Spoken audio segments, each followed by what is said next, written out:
And welcome back to On the Record. I'm your host, Michael Stalk. In studio, Mohawk Council Chief Mike Bush. You know, like we were saying, it's going to be a tough call on how we're going to deal with what issues are going to be through our court system or our justice system, if you want to put it. What are some of the things that they're looking at incorporating into the new model whenever it's done? That's what this process is all about, okay? We've deliberately avoided creating some kind of a model or a system as a result of these four questions that are being answered, one of which is answered now. The next, we're going to be trying to identify what exactly is it the people want the system to do. What issues should it address? How should they address them? A lot of what we would conceive of as being a good justice system is about to be designed. It's not in my head. It's not in the Justice Commission's head. We could sit down and borrow somebody's. We could take the Navajo system. They have a hybrid system. Mm-hmm. They have a partially state-run judicial type atmosphere, and and they've got their traditional way of dealing with things. That might be a model.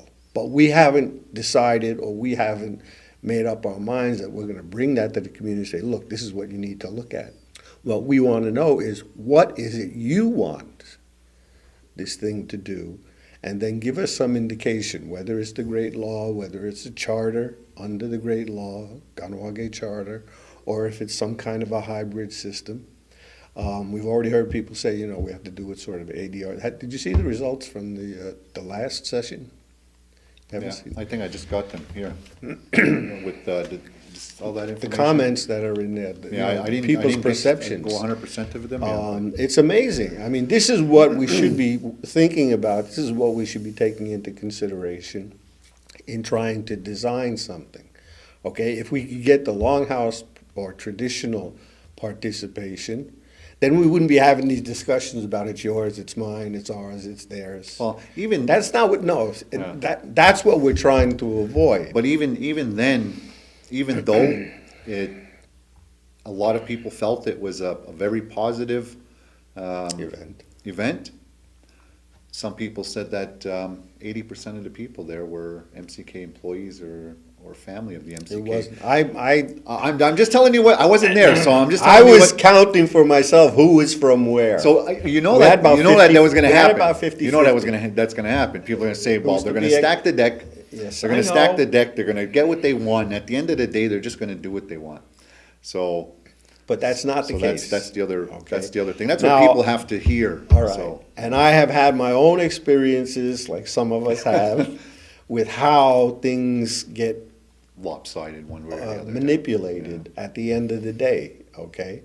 That's not what's expected here. It could potentially happen. I have to admit that. I have to be honest about it. I hope to God it does not, because everything that I'm working for and everything that the Justice Commission is trying to do is to prevent that from happening. This whole thing is designed, this ILCC, is to make it not turn into an MCK-controlled outcome. Mm-hmm. Okay. I know that it's already preset as to what direction they're going in. Not really direction, but what's already planned out. The specific meetings, the specific topics, and the questions that they have for the different focus groups. Was there anything put in place, or is there anything in place to be more in specific groups?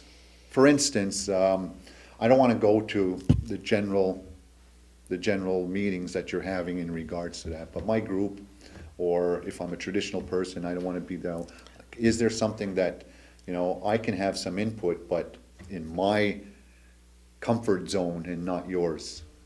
Okay. With moderators. The most immediate thing is, as a result of the last session, we had a meeting the next day.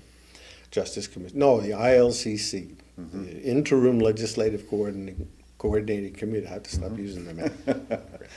In any case, a special invitation has gone out to the Longhouse 207 and to Mohawk Trail and to Up the Hill, saying specifically that at the next session, if you're so inclined, you're invited to come in to just observe. Okay? And there'll be like a section, a place off to the side where you can watch this thing develop.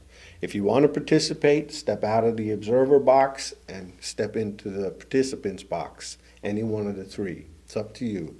Okay? Or just observe it, see how it works, find out if it's good, bad, and you can make your comments subsequently thereafter, like people do with the comments. Or, in the best possible of all worlds, the next time we do another one, a week or two from now, come in and take a part. Well, Be a part of it.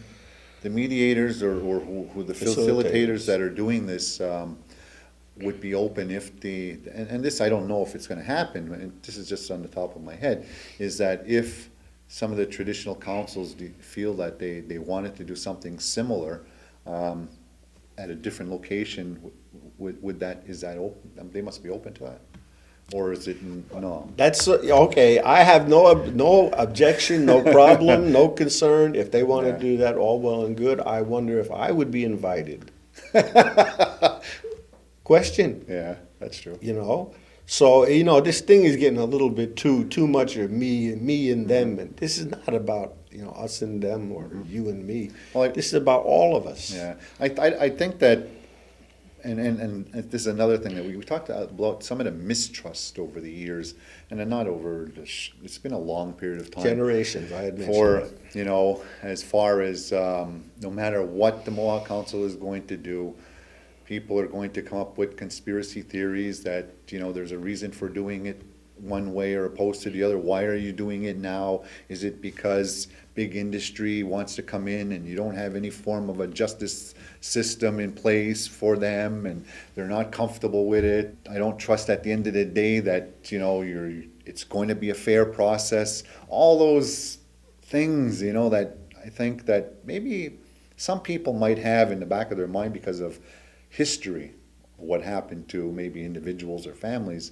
But I think that we have to look at this as a global situation. I don't like the collective opposed to the individual rights, because depending on what part of that, it's more individual than collective. So I want to talk a little bit more about that and get some of your opinions on it.